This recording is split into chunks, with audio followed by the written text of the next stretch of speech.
You, John Fitzgerald Kennedy, do solemnly swear.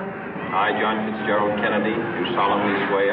That you will faithfully execute the office of President of the United States. That I will faithfully execute the office of President of the United States. And will, to the best of your ability. And will, to the best of my ability. Preserve, protect, and defend the Constitution of the United States. Preserve, protect, and defend the Constitution of the United States. So help you God. So help me God.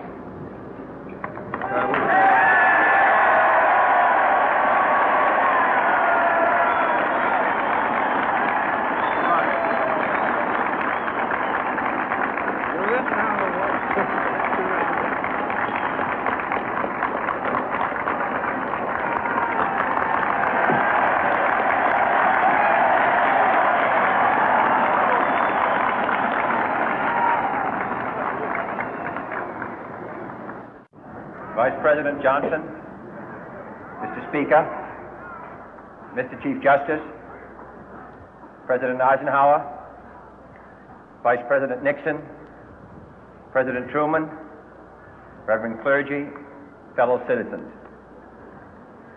We observe today not a victory of party, but a celebration of freedom, symbolizing an end as well as a beginning, signifying renewal as well as change. For I have sworn before you and Almighty God the same solemn oath our forebears prescribed nearly a century and 3/4 ago. The world is very different now, for man holds in his mortal hands the power to abolish all forms of human poverty and all forms of human life. And yet the same revolutionary beliefs for which our forebears fought are still at issue around the globe. The belief that the rights of man come not from the generosity of the state, but from the hand of God.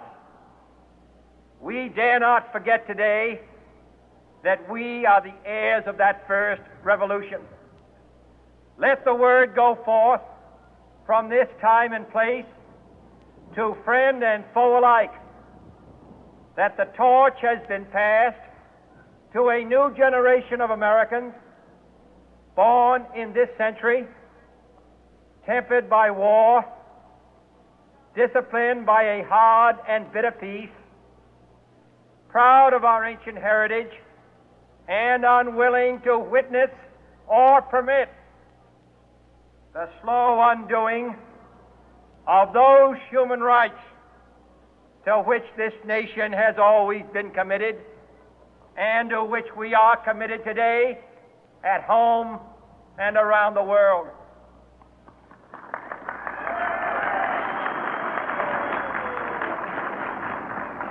Let every nation know, whether it wishes us well or ill, that we shall pay any price, bear any burden, meet any hardship, support any friend, oppose any foe to assure the survival and the success of liberty.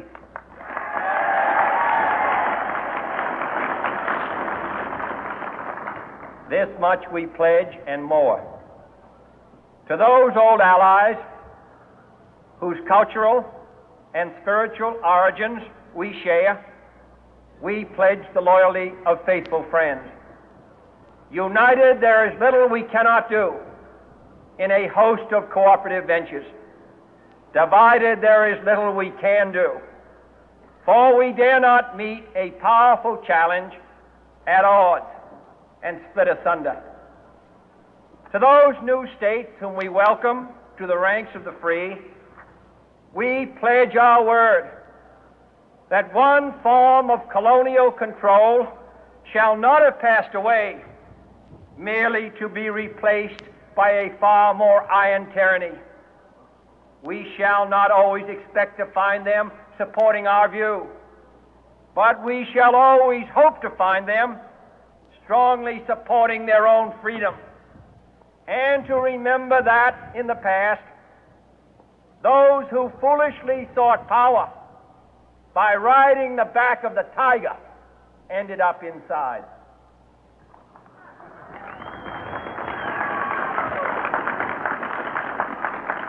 To those people in the huts and villages of half the globe struggling to break the bonds of mass misery, we pledge our best efforts to help them help themselves for whatever period is required, not because the communists may be doing it, not because we seek their votes, but because it is right.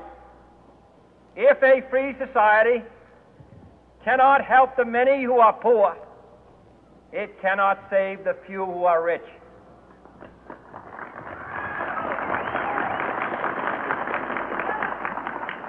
To our sister republics south of our border, we offer a special pledge to convert our good words into good deeds, in a new alliance for progress, to assist free men and free governments in casting off the chains of poverty.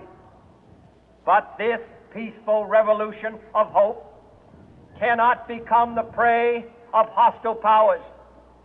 Let all our neighbors know that we shall join with them to oppose aggression or subversion anywhere in the Americas. And let every other power know that this hemisphere intends to remain the master of its own house.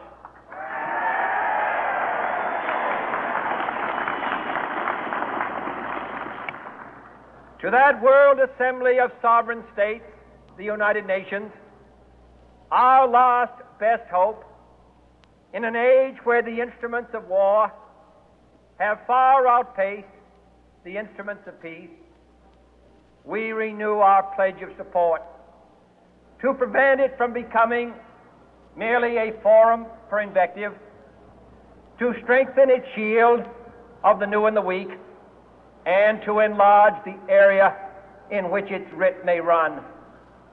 Finally, to those nations who would make themselves our adversary, we offer not a pledge, but a request that both sides begin anew the quest for peace. Before the dark powers of destruction, unleashed by science, engulf all humanity in planned or accidental self-destruction, we dare not tempt them with weakness, for only when our arms are sufficient beyond doubt can we be certain beyond doubt that they will never be employed. But neither can two great and powerful groups of nations take comfort from our present course, both sides overburdened by the cost of modern weapons, both rightly alarmed by the steady spread of the deadly atom, yet both racing to alter that uncertain balance of terror that stays the hand of mankind's final war. So let us begin anew, remembering on both sides that civility is not a sign of weakness, and sincerity is always subject to proof. Let us never negotiate out of fear, but let us never fear to negotiate.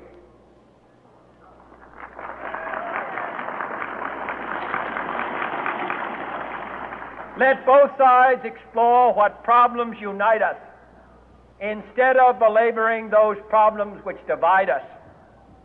Let both sides, for the first time, formulate serious and precise proposals for the inspection and control of arms, and bring the absolute power to destroy other nations under the absolute control of all nations.